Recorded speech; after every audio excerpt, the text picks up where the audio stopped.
are planned for tomorrow and from the 25th to the 28th of November. Scott Ellis, BBC Points West, Yeovil. The crisis in maternity services in Gloucestershire has been raised in the House of Commons today. The MP for Cheltenham asked the Prime Minister about the continued closure of the town's birthing centre. And it's also emerged that a 2-week suspension of home births in the county is likely to continue. Our health correspondent Matthew Hill reports. Does the Prime Minister agree with me that 4 years is far too long to ask local mums-to-be to wait? The continued closure of Cheltenham's birthing unit raised in Parliament today with the Prime Minister. The Independent National Maternity Investigation and Local Health Needs Assessment are due to report in spring of next year, as he says. It's right that the recommendations of both of them are closely considered in any decision for Cheltenham, and I'll make sure that he's kept updated as that rolls out. Last week it was announced home births would be suspended for 2 weeks after concerns from community midwives. Today the boss in charge told us this is likely to be extended. So we're doing a risk assessment. We're looking at whether there are any other alternative options that we can provide, and we've been taking feedback from mums as well in the meantime.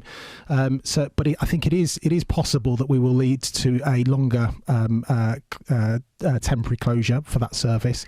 For mums-to-be in isolated areas like the Forest of Dean, the loss of the service is a real problem. My concerns are mainly around the parental choice, but we have to balance that against the safety of children. For more than 2 years, we've been hearing about a crisis in maternity care. It began after 2 midwives spoke out, concerned about a number of babies coming to harm. They included baby Margot Boutel, who died in 2020 due to failures in her care. Today, both say their former colleagues are still under extreme pressure.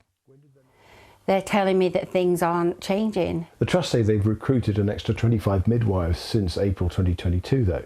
How many midwives have actually left in that time? How many midwives are on long-term sick?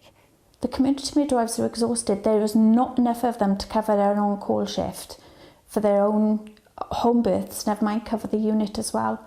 The skill mix in the unit is not safe because a lot of us senior ones have left. Both whistleblowers left the Trust because they were not listened to. And now another headache for bosses. In a separate development, I've just discovered that the Director of Midwifery has just resigned. Staff were told by email, I expect this news will come as a shock to many, and particularly the time frames involved. For pregnant women, it seems the choices they have about how to give birth in Gloucestershire are going to remain limited for a while longer. Matthew Hill, BBC Points West. We're joined now by Max Wilkinson, the MP for Cheltenham. Good evening to you. You asked the Prime Minister about maternity services in Gloucestershire. We heard you. Were you satisfied with his response? Well, in many ways it was the response I was expecting, David. He was talking about the 2 reviews which we knew were taking place.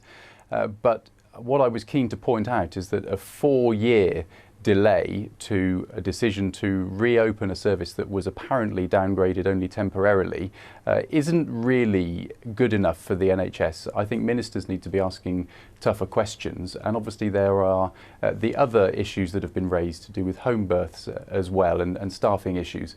Now, what I've been doing since I was elected last year is attempting to bring people together, so we've got cross-party support from all the MPs, Lib Dem, Conservative and Labour within Gloucestershire, to really put some pressure on here in the system, because this is a women's healthcare issue, right? It's easy to get lost in the weeds when we're talking about this, but this is about keeping women safe, keeping babies safe, but also giving women the choice that they deserve. And at the moment, because of the ongoing closure at Evita, but also other things that are going on, women aren't being reassured that those choices are available to them. Of course, it's about keeping women and babies safe as the absolute priority. But this isn't isolated to Gloucestershire. There are problems with maternity services right across England.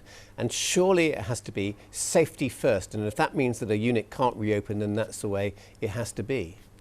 It definitely has to be safety first, David. You're totally right about that. And you're also right to say this is a nationwide problem. The previous government left us with a massive recruitment and retention shortage in midwifery. And that is something the country needs to get to grips with. And the current government has said that it's going to be doing that. Now, what they need to do is move much faster. Clearly, there are big issues in midwifery with morale issues and the ability to for trusts to keep good staffing levels. That needs to be got through. But ultimately, Cheltenham's a place with 125,000 population, and what we need is the birth centre and the birth services that our town deserves. Local people aren't asking for something that is outrageous here. It's a reasonable demand. All right, we'll have to leave it there. Thank you so much for coming on the programme. Well, you're watching Points West.